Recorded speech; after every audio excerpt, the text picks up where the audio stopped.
Chilling tales for dark nights.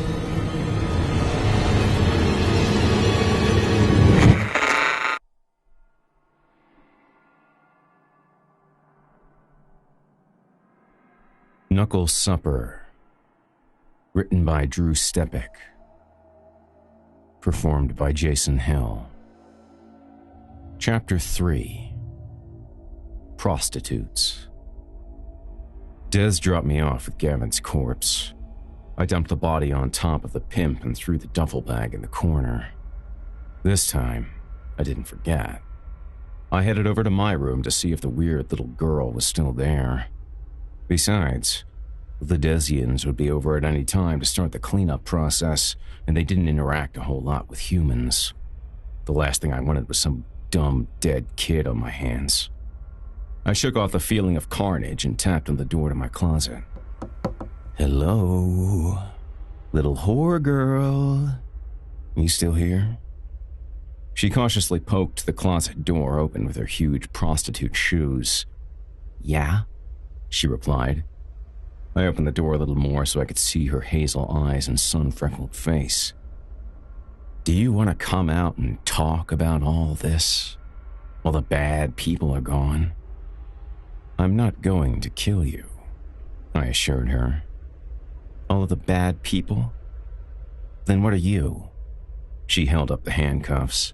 They weren't on her wrists anymore. "Well, fair enough. I guess I'm a bad person too." I looked down at her platform shoes, expecting a nut shot at any minute. "Please don't kick me in the sack." She kicked at the door and started to stand up. "Do you want coffee or something?" I asked. "Is it going to have blood in it?" "Normally, yes. I think I can brew you up a cup that doesn't have any blood in it, though." I started walking toward the kitchen. I turned my head slightly to see her peering back toward the closet. A grin quickly came and went on my face as she picked up her tasseled silver purse and started following me. She sipped on the coffee that I told the Desian to make for her. She had showered and got most of the grossness off of her body. I was still somewhat bewildered that she was so calm. "So explain this to me, RJ. Don't you think you're going to get caught killing people and selling drugs?" I pointed across the room at the bottom feeder who was doing his job filtering and disposing of the pimps and Gavin's bodies. "As far as getting busted for slaughtering a bunch of junkies, pimps, and lowlifes, not really. That's his job." She flicked at her puffy little cheeks. "Well, how do you live in this house?" "I guess you could say I'm house-sitting." The truth was that I'd lived in a washed-up child actress's house. She ran into some hard times when her tweenie show, Dag Nabbit, got canceled and she turned to heroin. To avoid being caught in the act by the lecherous paparazzi, who seemed set on driving her to suicide by dubbing her Drug Habit, a play on the title of the show, she bought a heroin den in Hancock Park. The only people who knew about the place were her accountant and me. I paid the bills and everything that came in the mail, so by chance it became my house. I figured she forgot about it and about me. I doubted that I would ever see that bitch again. It turns out she kind of fucked me over and made me an open target to all my enemies.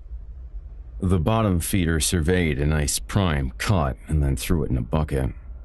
"Hey, what's your face? Let the dogs in and feed them," I instructed him, as if he were a fraternity pledge. The maudlin teenager vampire did as he was told, but not without shuffling his feet across the floor like he was walking through a foot of maple syrup. "That kid can't be any older than me." The tartness of the black coffee made her almost non-existent lip cringe. "Do you have any sugar?" "Yeah. Don't try and go anywhere. If you think that I won't kill you, someone like him will." I pointed again at the bottom feeder that was mid-quest, progressing only 10 feet across my living room. "Let's just say he's anxious to make his first human kill." She opened her legs in the direction of the dork. I took the liberty of kicking them closed before he saw her. I walked into the kitchen backwards, continuing to watch her. He's actually only 13. His balls haven't dropped yet. Meaning?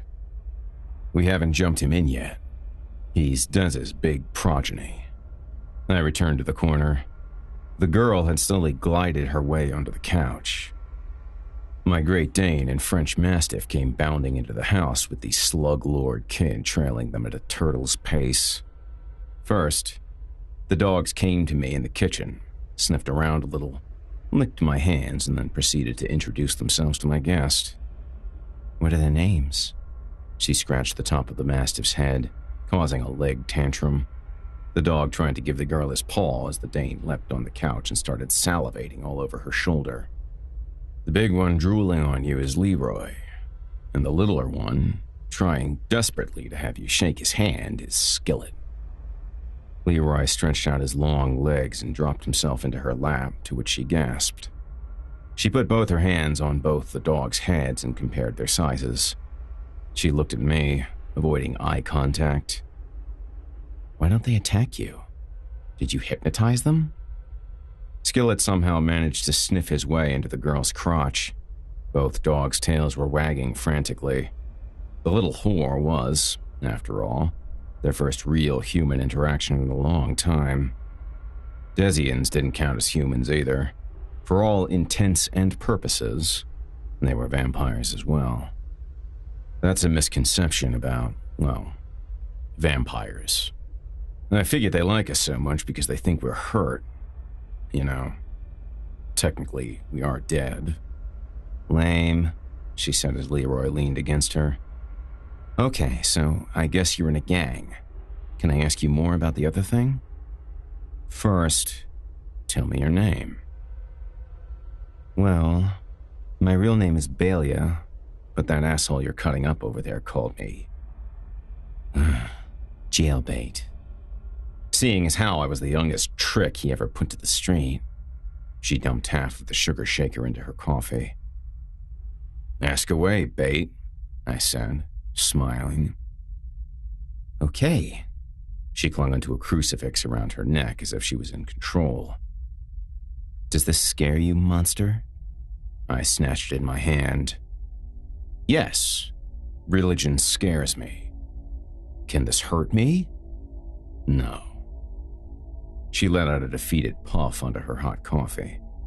Skillet, not alarmed by her sudden movements, gave up looking for attention and walked over by the door and sat down. Leroy had given up seconds before that and was fast asleep in Bates' lap. What about garlic? She scratched at her temple. Can it kill you? That depends. It can probably kill my chances of getting laid. She laughed and her tightened shoulders dropped a little. Her eyes widened a bit. How does it work? Can you be killed? Okay, rather than go through a million back and forth questions, I'll explain it to you in the simplest of terms. I grabbed the pimp's arm and took a sip. I can't live forever, and even if I could, I would choose not to.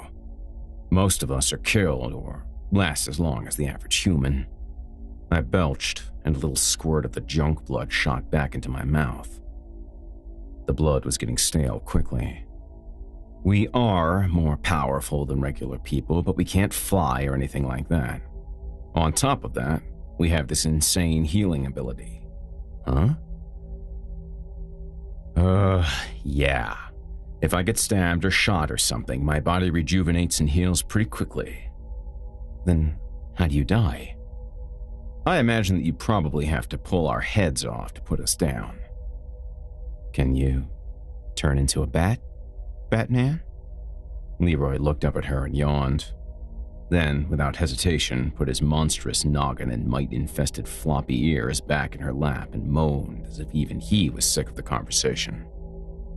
I lit a cigarette to get the rancid taste of the arm out of my mouth. No. That's all bullshit, smartass.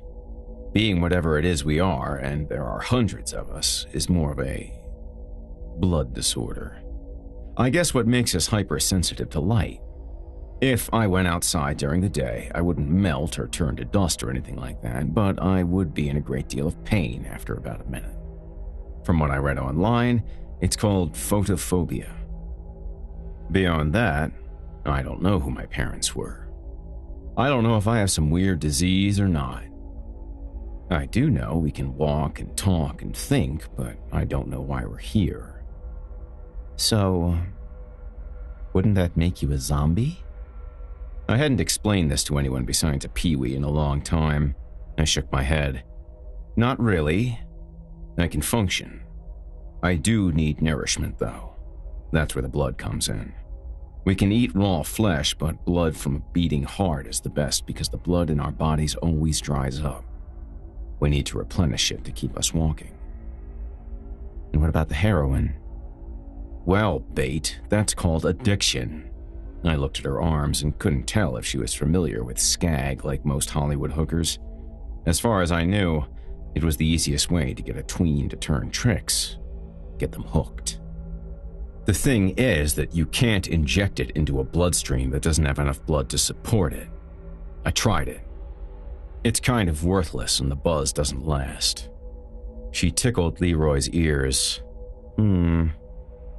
We don't have fangs except for a couple of sats who have metal fangs made for them. So, we came up with this system to get high.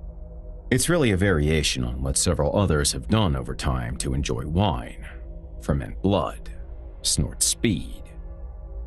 Whatever. You want this? The bottom feeder interrupted, holding up a watch. Looks pretty nice. Skillet lifted his head off the floor and snarled a little. What is it? He looked at the faceplate. Seiko? Keep it. I looked back at Bait. See, this is how we make money. We sell drugs, loot suckers, take their money and their drugs. Not a great life. She hid behind her hair. Kinda like being a hooker? Against my better judgment, I got closer.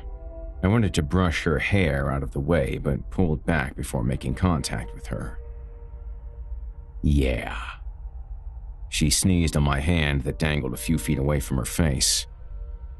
You seem pretty smart. Did you go to college? I wiped my hand on the back of my jeans and moved away. I didn't know if she sneezed at me to signal that she didn't like to be touched, but I didn't want to touch her anyway. The hair thing was just annoying me. What part of not being out during the day didn't you understand? Our choices are pretty much night school. University of Phoenix or learn from the street. The resources are much limited to nothing.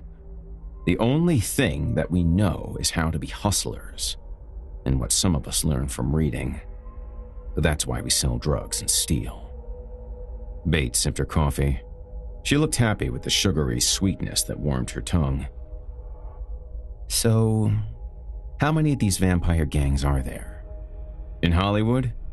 All the sets are divided into different neighborhoods. I'd say there are around 10 or so. It's a lot like the gangs in South Central, and the streets are clearly defined. We're the Knucklers. Our area, and the heroin area, runs from La Brea to Fairfax and from Sunset to Wilshire.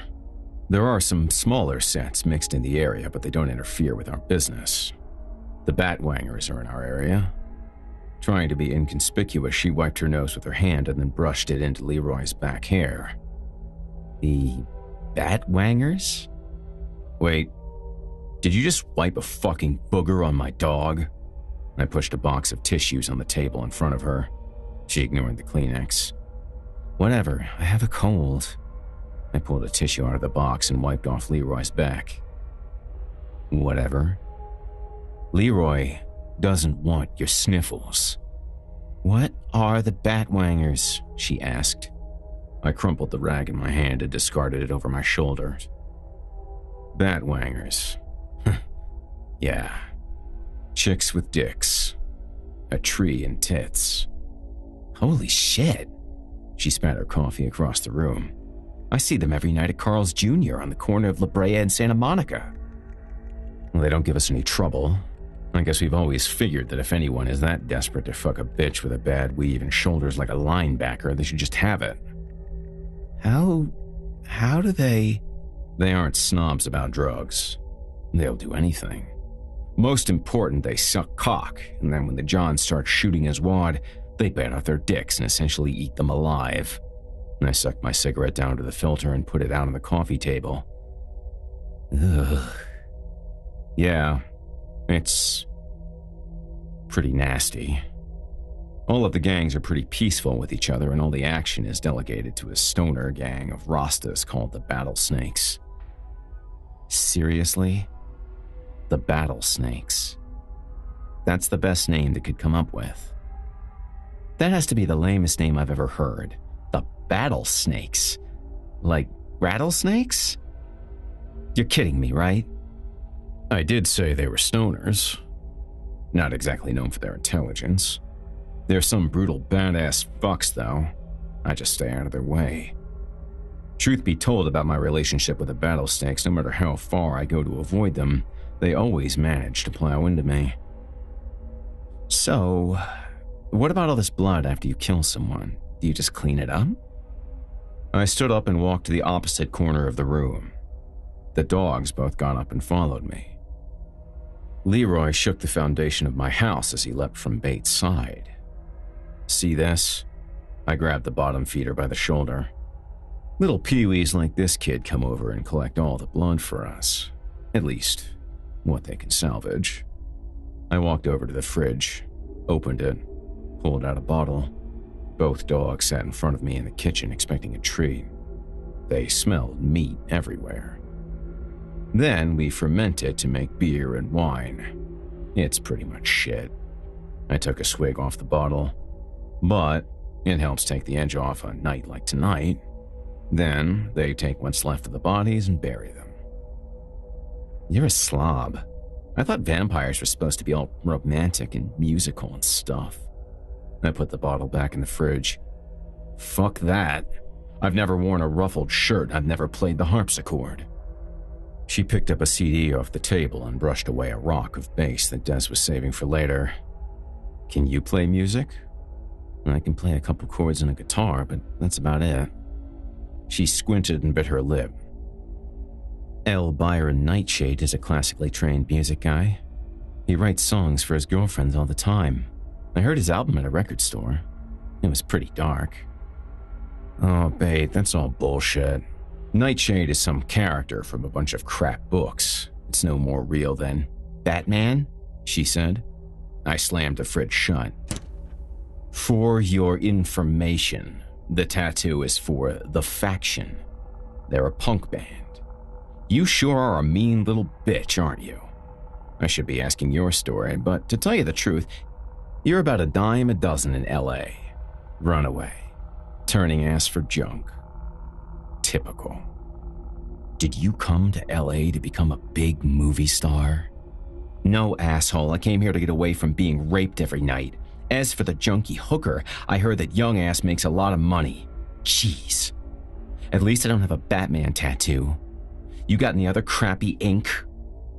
I subtly rubbed my ass. I didn't want to make it too obvious that I had something even worse. So, rather than make a dick of myself yet again, I avoided the question. Hey, what's your name? I said to the bottom feeder. Would you give these dogs something to eat? They're annoying the fuck out of me. I pointed to Skillet, who was sniffing and licking Leroy's ass. Not uncommon. The bottom feeder went into the meatpacking fridge at the other end of the kitchen and pulled out 2 steaks. The dog strutted over to him and sat at his feet. Cook them up a little bit. I don't want my family getting worms. Yes, master, he said, almost belittling me. I rubbed the dog drool off my right hand and went back to the living room. How old are you, RJ? I'm not totally positive. I imagine around 30. Pretty cool. 30-year-old gangster vampire with a Batman tattoo. Enough, you little shit. I should have listened to Dez and jacked your ass up when I had the chance. I'm a fucking killer. I can kill you. The door unbolted and flew open from behind me. Yeah, RJ, you should have killed her. Des walked in and stumbled over to Bait, grabbing a lock of her greasy hair. You are such a pussy.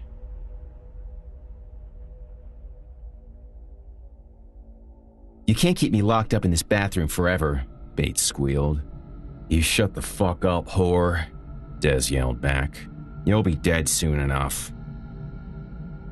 He turned to me with his hand in an L shape and brushed his devil lock out of his dilated eyes. How stupid are you, RJ? If I remember correctly, Des, you were about that age when I decided to jump you in, bitch. I let you off easy because you're such a little pussy. Remember?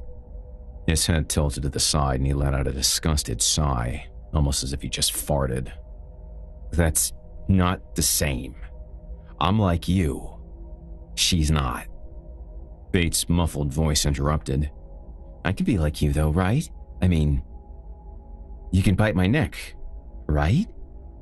You shut up before I kick this door down and bite your neck off. Be quiet, Bait. Let the big kids talk now, I said. Bait? RJ, what the fuck is Bait? Did you name it?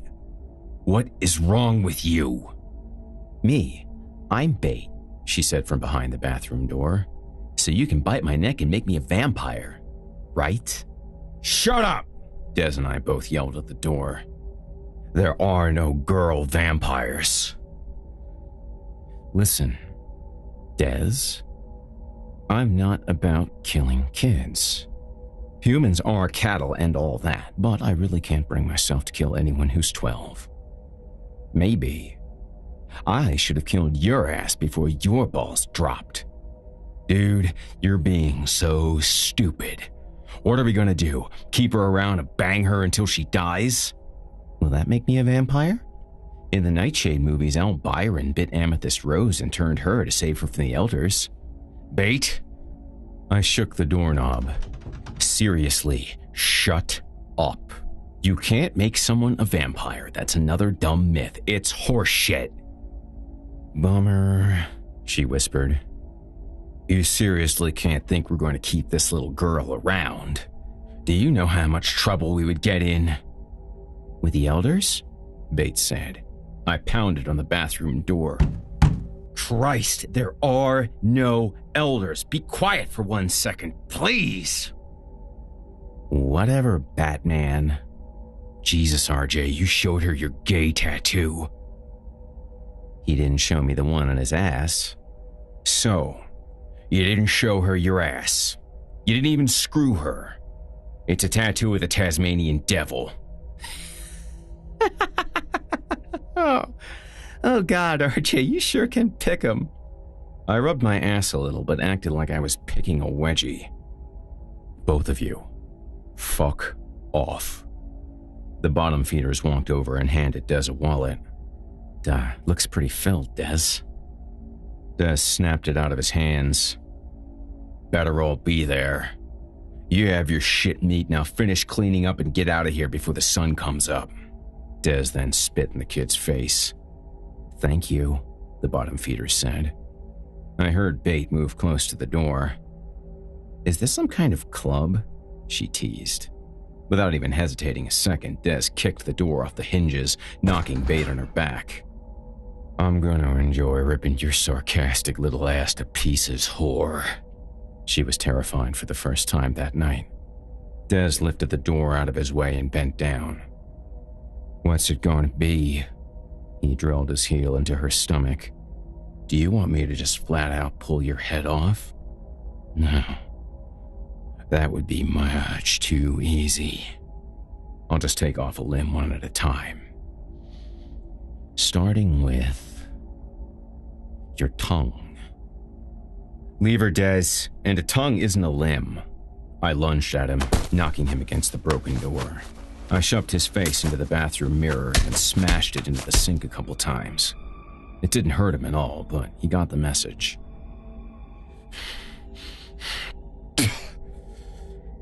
This is your fuck up, RJ. This is all you, asshole. I pointed down the hall to the front door. Vamonos. He pointed at Bait. bitch. You'd better hope this faggot never leaves your side. I wouldn't give a drop of diarrhea for you." Then he stomped away. I threw her a towel to use as a tow rope to help her up off the bathroom linoleum. She stroked a chipped tooth.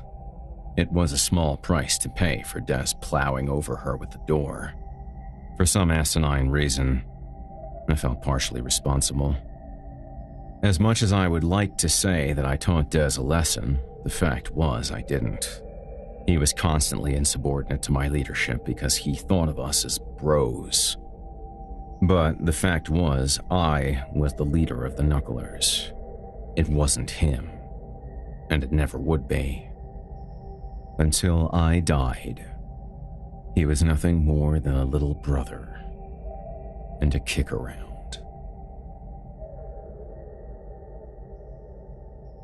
Good evening. This is Jason Hill, host of the Horror Hill podcast. You've been listening to a chapter from the award-winning novel Knuckle Supper by best-selling author Drew Stepek. Knuckle Supper, Ultimate Gutter Fix Edition, and its critically acclaimed sequel, Knuckle Balled, are available now from Bloodbound Books. Check out the links in the video description and sticky comments below to pick up a copy today and show your support for indie horror. Also, please consider making a donation to Children of the Night today and help end teen prostitution and human trafficking. Children of the Night is a privately funded non-profit organization established in 1979 with the specific purpose of providing intervention in the lives of children who are sexually exploited and vulnerable to, or involved in, prostitution and pornography. Visit childrenofthenight.org for more information today. From author Drew Stepek and all of us here at Chilling Tales for Dark Nights, thanks for listening and for your support. Chilling Tales for Dark Nights.